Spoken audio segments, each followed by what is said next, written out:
Hi Snap Mount friends!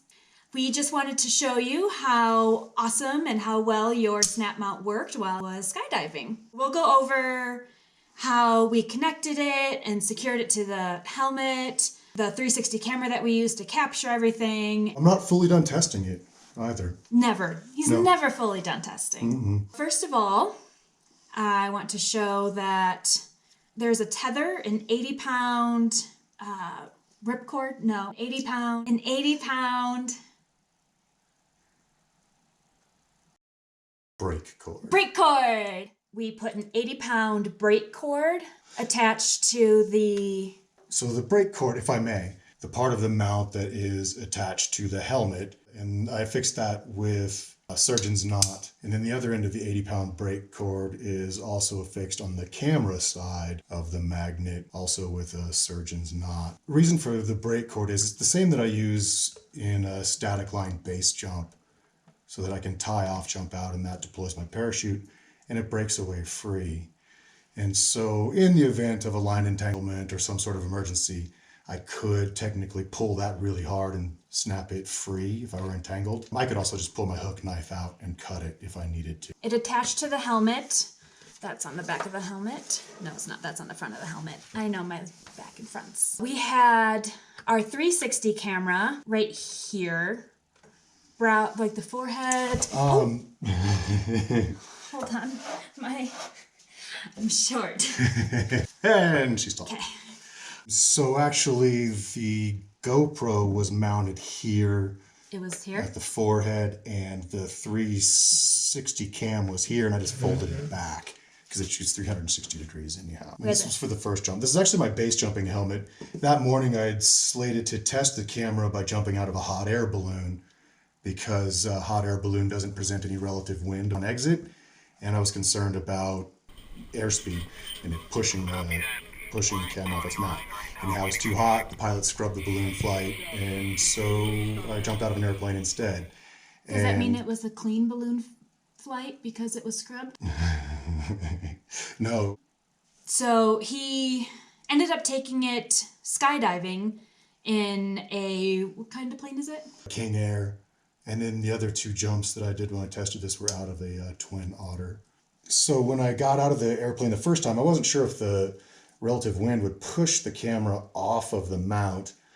And so I actually hung on to it when I was getting out. And the other two jumps, I didn't do that. I was checking my spot and the camera didn't blow off. I actually forgot on one of the jumps to hold it when I was checking my spot, and the camera stayed in place. Checking the spot means that he is sitting in the airplane and sticking his head out the window to make sure that the airport is directly below the airplane before they jump out. Yeah, where there's no birds or other aircraft or UFOs, aliens.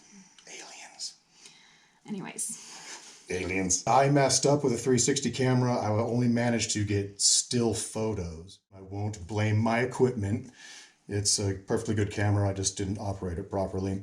I did get footage from the GoPro, however the 360 camera footage is all stills, but we'll put those in the video as well. And make sure you guys get all the high-res ones, should you like to have them. So I put the Snap Mount through pretty rigorous testing over 3 jumps. Yeah, you didn't want to put too much strain on it just in case, and he wanted to see how it would perform firstly and make sure that it was pretty stable. Left the aircraft and just stayed oriented belly to earth. First jump hit maximum speed of about 140 miles per hour. That's my terminal velocity. My exit weight's about 250 pounds, so I fall pretty fast. Like a greased bowling ball. Like a greased bowling ball. The other jumps, I spent some time really trying to test this thing. Like I said, I hung my head out the airplane and it didn't blow off from the relative wind, sticking my head out of and that's even faster when you stick your head out, because the plane is going at ground speed of about 70 miles per hour, but the wind speed was probably about 90. He wore his tracking suit, his 2-piece tracking suit, and that helped to increase his speed. You went about, what is it, how many miles an hour? About 180. 180 miles an hour, how many kilometers?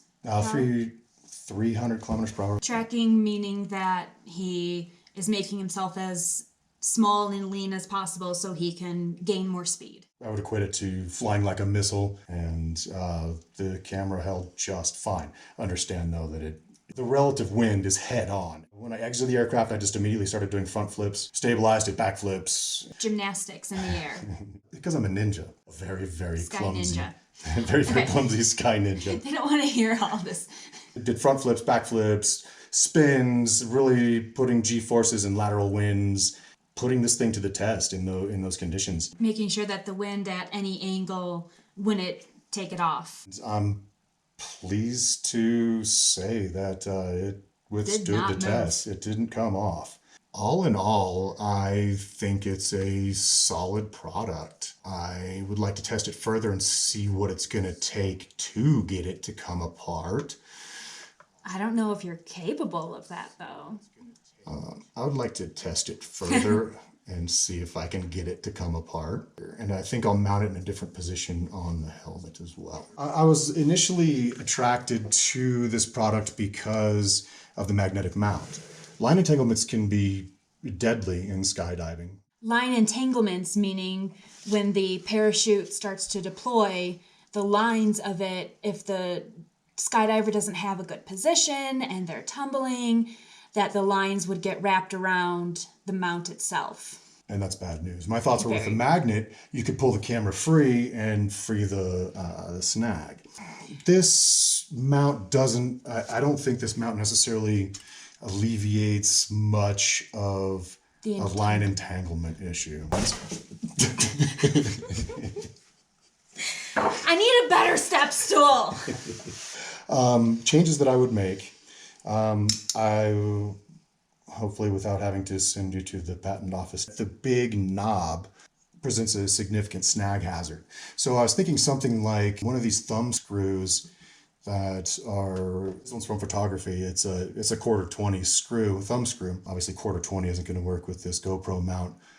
However, I'm certain that one could be found or machined quite easily. Something like that would allow you to still make changes, but also could really be in business with having a little bit of camera safety redundancy in place for skydiving. We should take it scuba diving. Scuba diving would be great. Tandem skydive, so that the instructor could easily unclip their camera, get the tandem student in there for their take-home video, put it back on, or switch its position, put the camera on the student, be able to just easily move it around during different times on their flight in the airplane. Before they exit the aircraft, they can take it off, make sure it's running, check the screen, make sure it's shooting video and not taking still pictures, and then quickly click it back into place. So I do see it being viable for skydiving. I would just like to see the thumb screw. It would be super simple. All in all, I think it's a really viable platform. I look forward to continuing to test. Yeah, I look forward to making it fail. Well, I think it's a great product, and I look forward to testing it further. Yeah. Thank you. Thank you.